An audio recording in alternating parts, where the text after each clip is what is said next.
Okay, Drake is the greatest rapper of all time, period. And everybody needs to just learn to accept it. Here's why.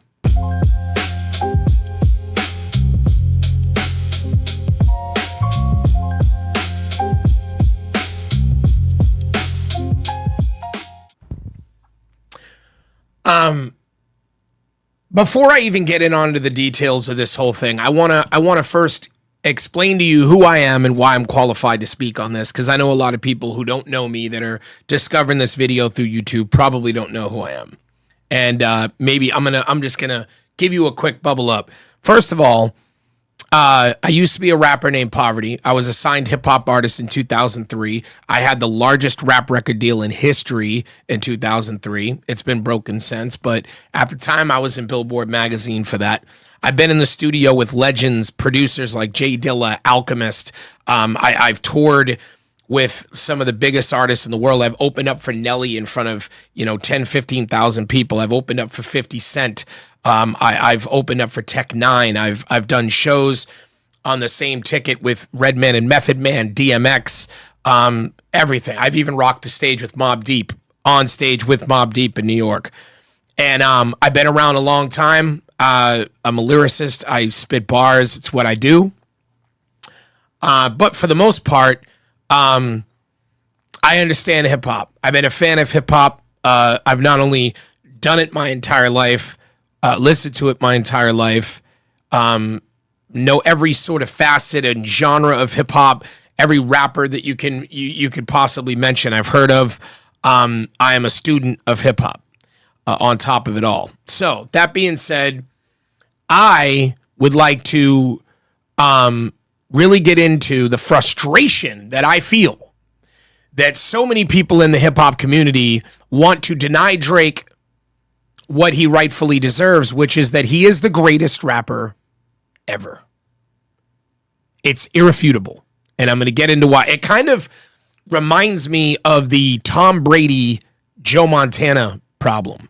And what I mean by that is, if those of you who know, Tom Brady was constantly breaking records, Super Bowls, winning more Super Bowls, shattering every quarterback record. And it was always like, well, yeah, but he's not the GOAT. Yeah, but he's not the GOAT. He's not the GOAT. Joe Montana's the GOAT. Then he gets 4 rings. Yeah, but Joe Montana, he was cool Joe. He's still, he was better, whatever. Then people would throw out Dan Marino, and they would throw out Peyton Manning, and they would throw out all these other quarterbacks, and they would make statistical arguments as to why, even though Brady is winning. And then it was, he's a system guy. It was excuses. It's Bill Belichick. Then he goes on to play for Tampa and wins another Super Bowl. And everybody all of a sudden now finally is accepting that his 7 titles and the fact that he shattered every record worth talking about for quarterback makes him legitimately the best quarterback in history. And people now accept that. Well, Iceman, this new album that Drake just dropped, which is absolutely fire, by the way, and he didn't just drop 1, he dropped 3. He also dropped, I believe the other one was called Habibti. Yeah, Habibti and Maid of Honor. And when you listen to these albums, my favorite new song he has out is Janice, Shut the Fuck Up. It's such a great song. If you haven't heard it, it's incredible. But anyways, when you listen to every aspect of this album, from the bars to the beats to the story to like what he's saying in the poignant messages that he's delivering, and the calling out he's doing on so much fraudulent nonsense in hip hop, and the hate on his light skin and his Judaism and so on and so forth, and the relevance of this album.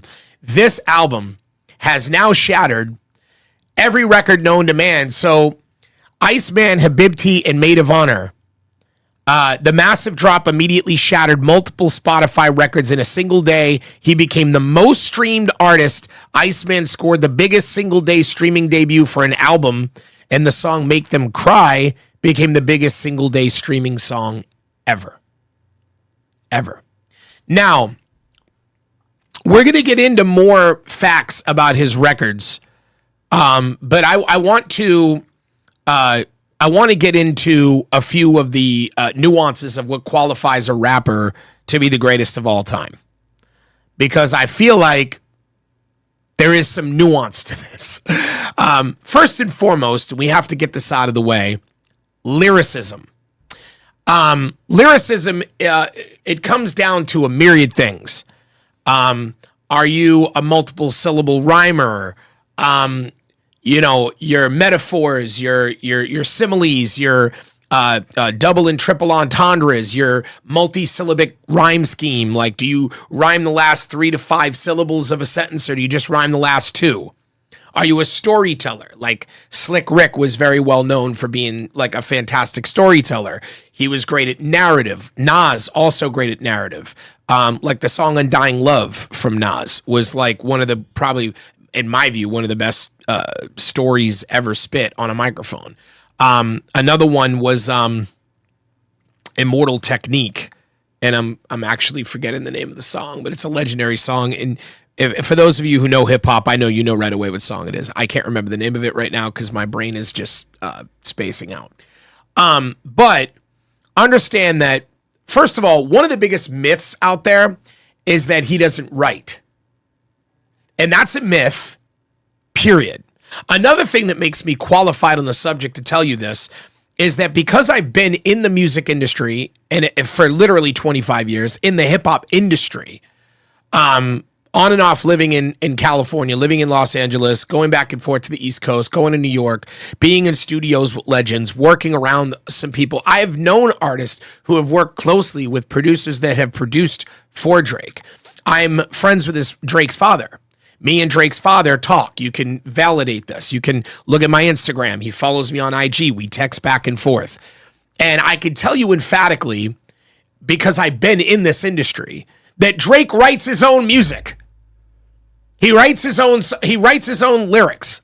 Now, I'm not saying, and this is where things get nuanced, that he hasn't done songs that other people have written, but it's not that other people are writing his bars per se. And I'm not even saying that hasn't happened. Maybe it has. Maybe on an occasional basis, he took in some rapper.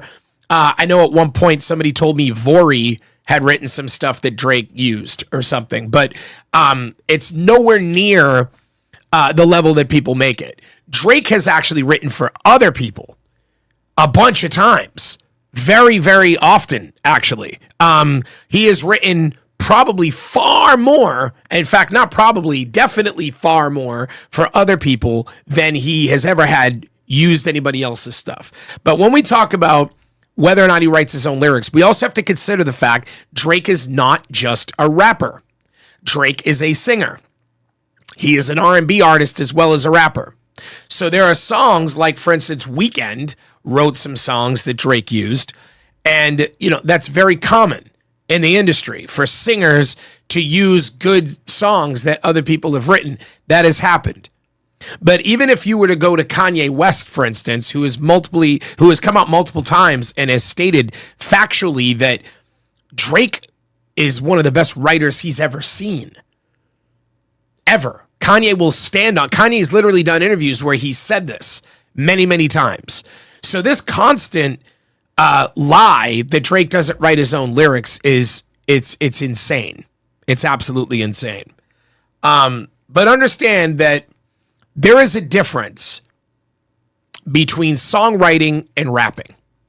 And this is very important because what people don't understand about rap is that you have rappers who spit because they're good at spitting bars, giving you like lyrical heat and whatever.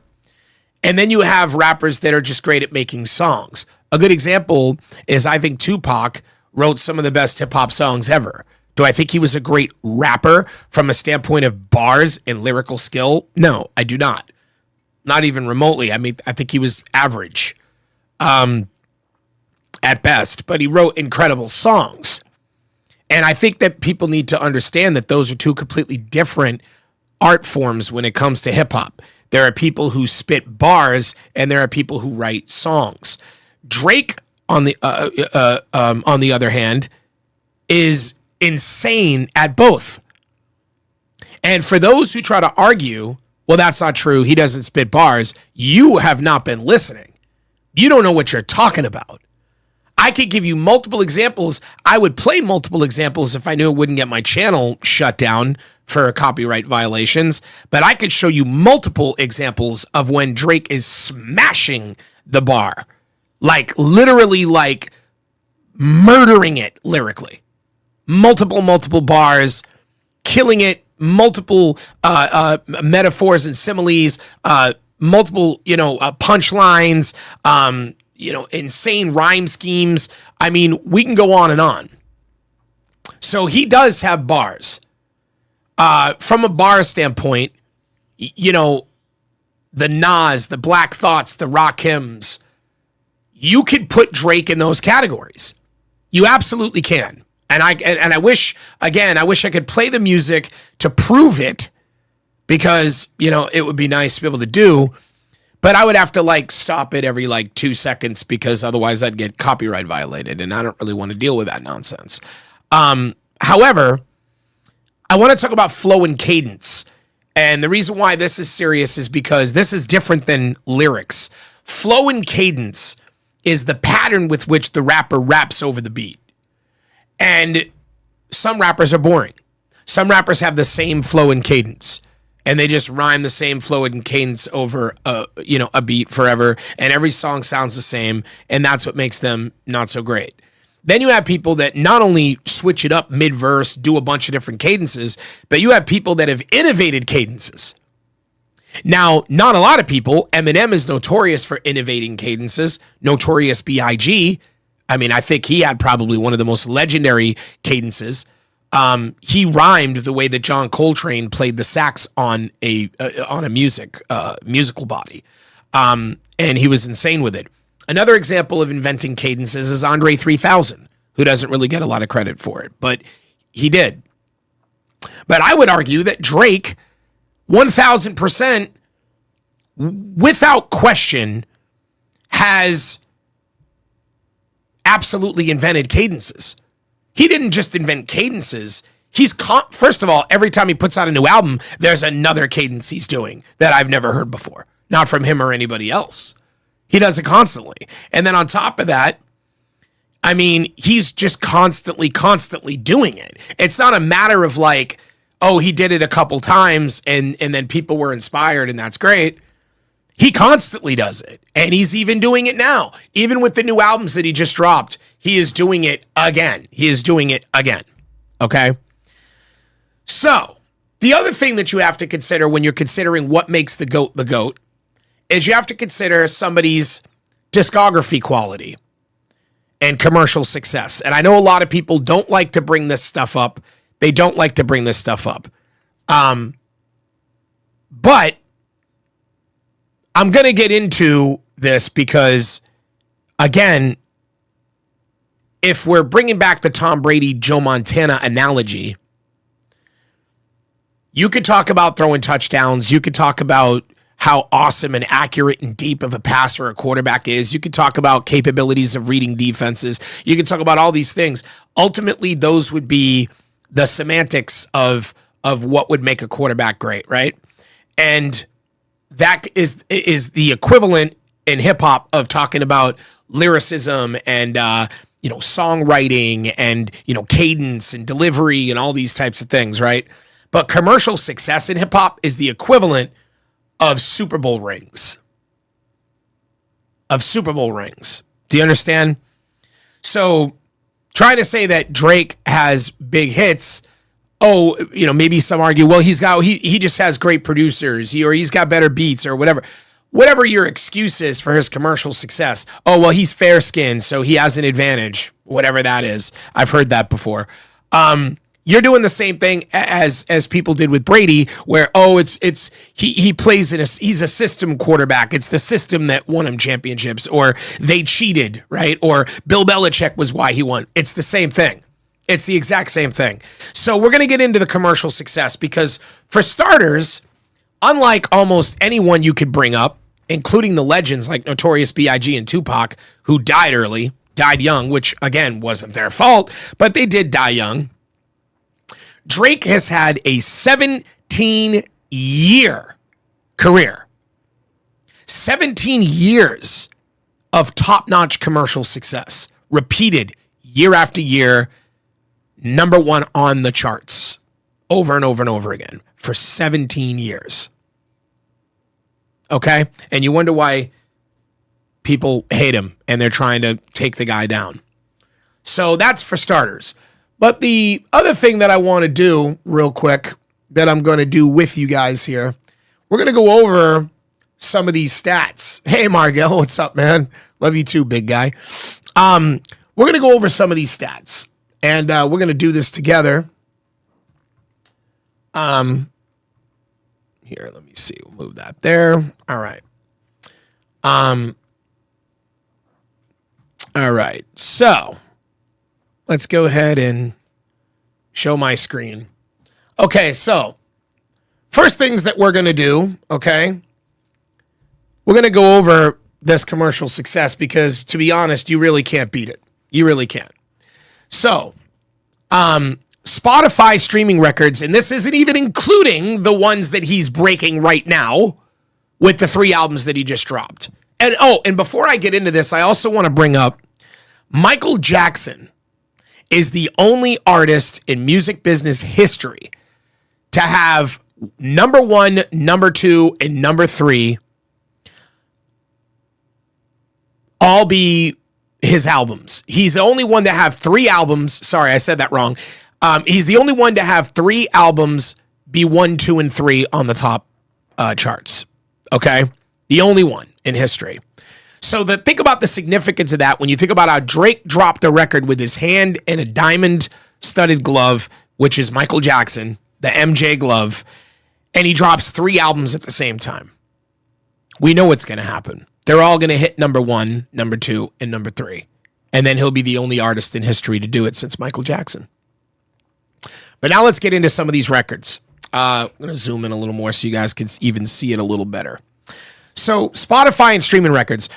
He's the first artist to surpass 50 billion Spotify streams. 50 billion streams. He was Spotify's most streamed artist of the 2010s. Over 193 billion on-demand streams across platforms, according to Chartmasters. He's probably cleared 200 now, based on the new album. I don't even think this is updated data. Around 80 to 90 million monthly Spotify listeners. 80 to 90 million people are listening to Drake's music on a month-to-month basis. He's one of the most followed artists on Spotify with 110 million followers. 110 million followers. More Life broke the record for most first-day Spotify streams at release with over 61 million streams in 24 hours. Again, I believe that record is now broken with Iceman. Scorpion became the first album ever to hit 1 billion global streams in 1 week. That'll probably also be shattered with Iceman and his other 2 records. One Dance became one of Spotify's most streamed songs ever, surpassing 2 billion streams. His Billboard records. Most Hot 100 entries ever. 350 songs have charted. 350 Billboard charting songs. All right? I don't want to hear, look, you got your Eminems, you got your Jay-Z's, you got your legends of the game. None of them have had 350 songs chart on the Billboard charts. None of them. He has the most top 10 debuts in Billboard history. The most cumulative weeks in the Billboard Hot 100 top 10. He's tied with Michael Jackson, another MJ record, for the most Hot 100 number ones by a male solo artist at one point. He probably is beating him now. Billboard named him Artist of the Decade. He holds records for most number ones on hot rap songs, most number ones on hot R&B and hip hop songs, most songs charted simultaneously by one artist. He now also I will state he's got more hit songs than the Beatles. The Beatles. The people that we herald as the gods of music, music gods. No one's above them. They're untouchable. They're the most elite of all elite. They represent the everything about music success. They are the best. Drake has more hits than the Beatles. I want you to digest that. Put aside your hate and digest that. All right, now we're going to get into touring, which is also a big deal. Touring records, highest grossing hip hop touring artist ever. Over Jay-Z, over Lil Wayne, over Eminem, ever. Okay? The highest grossing tourist hip, we're talking, he's even better than Travis Scott. Better than all of them. Nobody can touch him. He is the highest grossing hip hop artist ever in the history of time. Lifetime touring revenue estimated between $700 to $780 million. It's It's All a Blur tour. God, that's hard to say. It's All a Blur tour became the highest grossing rap tour ever. 320.5 million gross, 1.3 million tickets sold, 80 sold out shows. Billboard box score lists him as the top grossing rapper of all time. He has sold nearly 4 million concert tickets across major tours, album sales, and certifications. Estimated 170 million records sold worldwide. Estimated 193 million equivalent album sales, streaming adjusted. Biggest album views, over 21 million equivalent units. I mean, guys, the guy went double diamond. He went double diamond, okay? Multiple multi-platinum albums, including Take Care, Nothing Was the Same, Views, Scorpion, Certified Lover Boy. Achieved 13 number one albums on Billboard 200. Scorpion had the biggest streaming week ever for an album at release. Again, I think Iceman is breaking that right now. His biggest commercial records include One Dance was one of the most streamed songs in history. God's Plan was diamond certified in the US. Hotline Bling was diamond certified in one of his signature crossover hits. In My Feelings, viral global phenomenon with the Kiki Challenge. Nice for What, multiple week Billboard number one. Forever, massive long-term digital sales success. Sicko Mode, Billboard number one hit.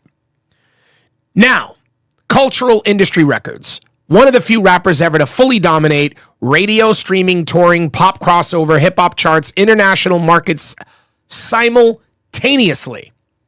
Helped normalize the modern melodic rap style, streaming first album strategy, surprise drops, playlist era music consumption. Arguably the defining commercial rapper of the streaming era alongside Kanye West and Kendrick Lamar, which we're going to get into that. Because that makes me cringe that even AI is saying that now. But anyway, let me get back here to talking about what we was going to be talking about here. All right, first of all, so about Kendrick Lamar, and this is the thing that's infuriating. Kendrick Lamar, albeit a very good rapper in terms of technicality, he's phenomenal. But you know what? It's like, he's like, if we're going back to the quarterback comparison, he's like Dan Marino. Kendrick Lamar, and I wouldn't even argue Dan Marino. I would argue more like, I'm trying to think, I would argue more, you know who he is? He's Joe Burrow. That's who Kendrick Lamar is. Saying that Kendrick Lamar is better than Drake is basically saying that Joe Burrow is better than Tom Brady. And that's the most infuriating thing in the world to me. Because, first of all, I know that there's a lot of hate for Drake because of the mass machine that tried to paint him as a pedo, which was complete and utter bullshit. But when people talk about, well, Drake is he's suing, that's so lame, why would you sue? What you guys need to understand, okay, that is beyond frustrating. Drake isn't suing Kendrick Lamar for a diss. This is what everybody says. How are you going to sue somebody for dissing you in hip hop? What a lame. He's not doing that.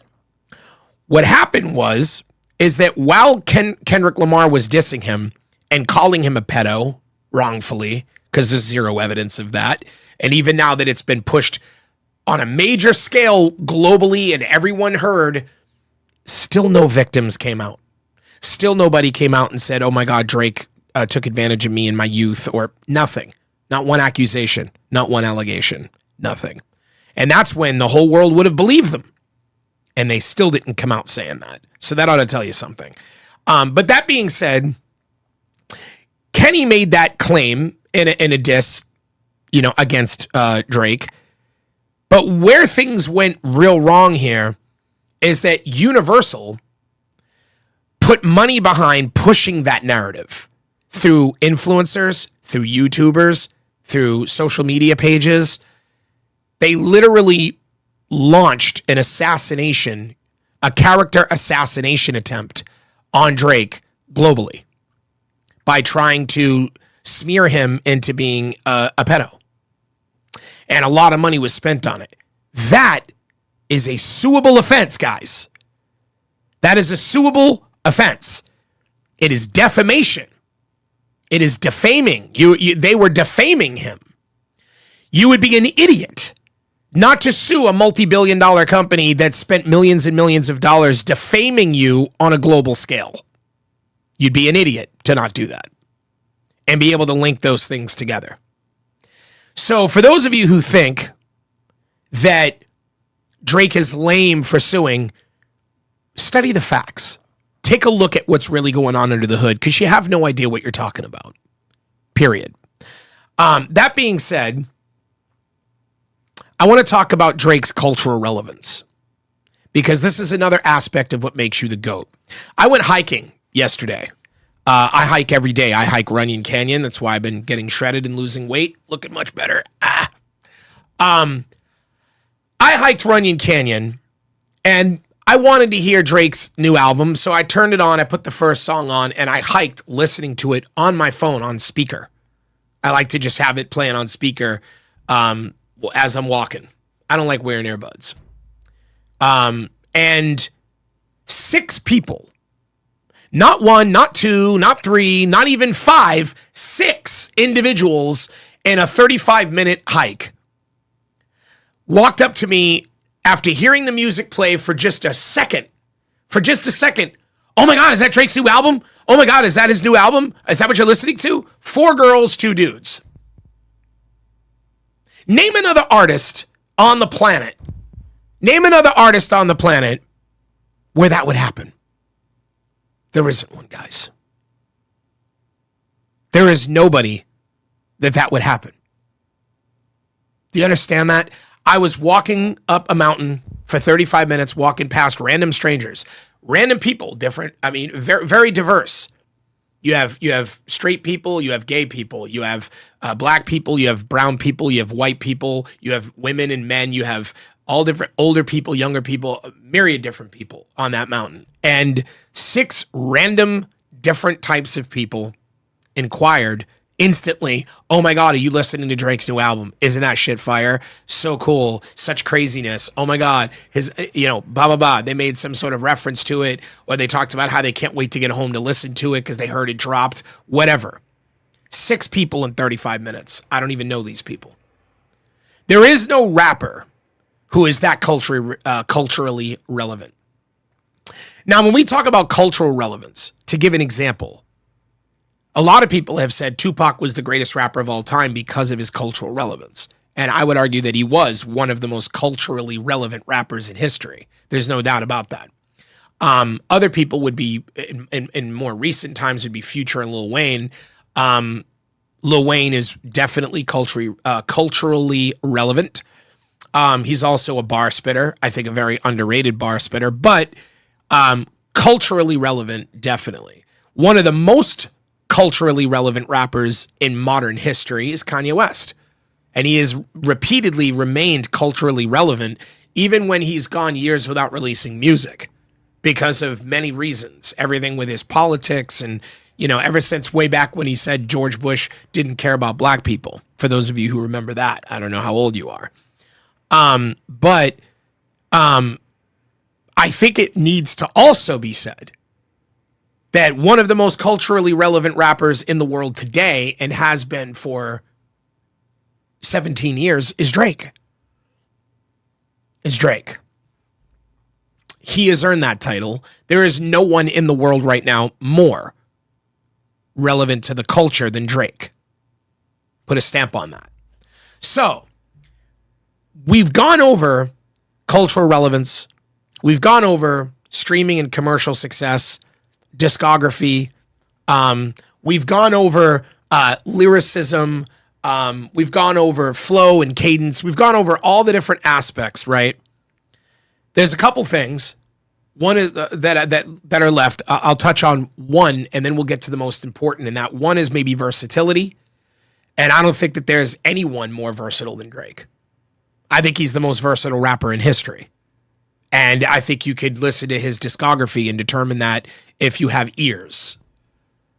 I mean, this guy goes from making a club banger to a super old school rap on like a soulful beat that sounds like something Nas would have put out, 20 years ago. And then the next song is an R&B record, and he's singing like a love song. And then the next song is like some auto-tuned, what do they call it? Like more like a current. Why am I forgetting what it's called? But like one of those sort of like auto-tune, like something music. I can't think of it. Anyway, but Drake does everything. And I think he does everything also at an elite level where he does it far better than anyone else who does it. Prince, who is one of the greatest artists in history, the greatest artist in history, if you ask me, he was like, when he played the guitar, he was a better guitarist than every guitarist, including the best, including Stevie Ray Vaughan, including Eric Clapton, including like some of the best. When he played drums, he was one of the best. When he played bass, he was one of the best. He was one of the only people in history like that. Drake is like that when it comes to hip hop genres. He does every genre, and he does it better than anyone else who does that genre. So versatility is off the charts. But now we're going to get to the final thing. The final thing about what makes somebody the GOAT in hip hop, and that is authenticity. And now here's what I'm going to say about that. This is where Drake has failed for years, is believability. A good example of believability is DMX, 50 Cent. Okay, these are guys that when they get on the mic and talk about robbing you and, fucking you up, everybody knows that shit's true. Or at least you feel it. You can tell this is some real life shit. This is a dude who would really scrape me. You know what I mean? It's believable. Drake has failed on a believable authenticity front for many years. But here's why that changes. It changes because what people need to understand is no, Drake was not raised in the streets. He was not a gangster. He didn't come from a gangster life. Okay? He didn't come from a rich life either. Just because he was in Degrassi High and made a little money as an actor doesn't mean that he came from a rich life. And I heard people say, yeah, but his mom was like in the industry and all. Dude, Drake came from nothing, just like everybody else. But at the end of the day, he wasn't a street thug. He just loved music and he was good at it. But if you listen to his music back then, he wasn't trying to be gangster. If you listen to the music he put out in 2009, 2010, he wasn't trying to be a gangster. He was just a light-skinned pretty boy who made songs for women. And they loved him. And that's what he did. However, and this is where things go, left. The industry is gangster. The industry is gangster. So you could argue, well, a person has to be a gangster when they grow up in a gangster neighborhood. If you say to somebody, what would happen to you if you grew up in the most gangster neighborhood?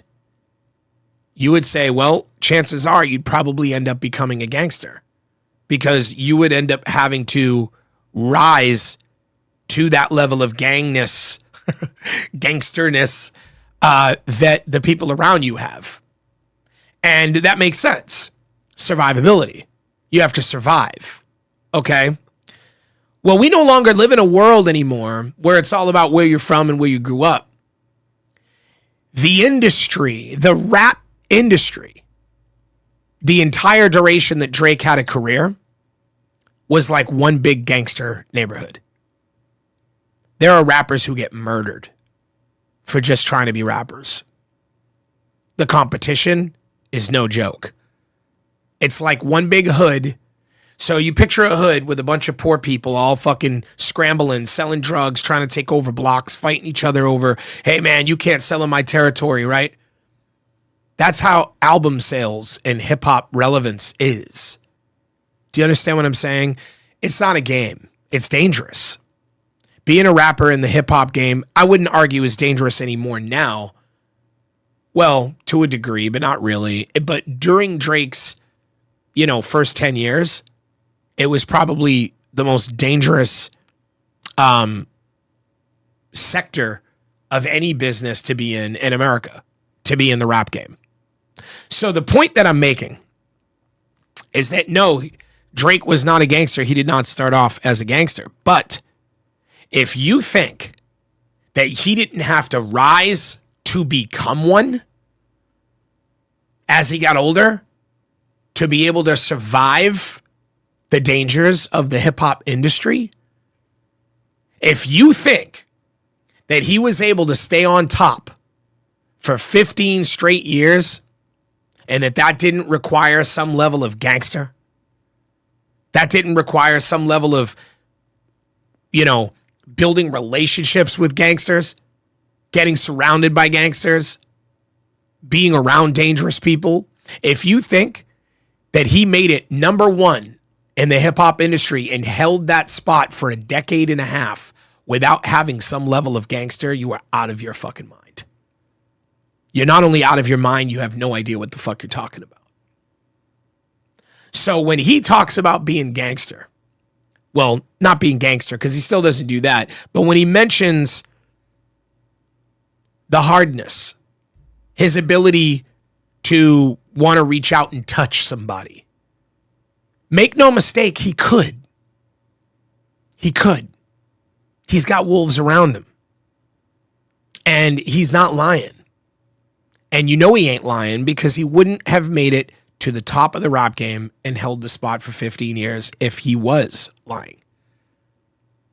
If he was just paper mache and easy to fuck with, he would have been. He would have been. The gangsters in this industry would have taken his ass out a long time ago, dude. Make no mistake about it. Especially the way he bangs everyone's women. which is really where all the hate really comes from. Anyways, so that's why he says the things he does now and why it's believable and why it's authentic. He's never not been authentic. And when you wrap it up in a little bow tie with that, I don't think it can be argued by anybody that has any brains, common sense, or any knowledge of hip hop that he is the GOAT. He is the GOAT. And you got a lot of angry, broke white people that love Eminem because he spoke to them and his lyrics reached out to them and blah, blah, blah. And they'll never want to give Drake credit because he's got dark enough skin to not appeal to them. And he doesn't talk about their, being angry and white and popping fentanyl and whatever it is. He doesn't talk about that stuff. So they'll never give him the credit, but that's fine. Those people are always going to be that way.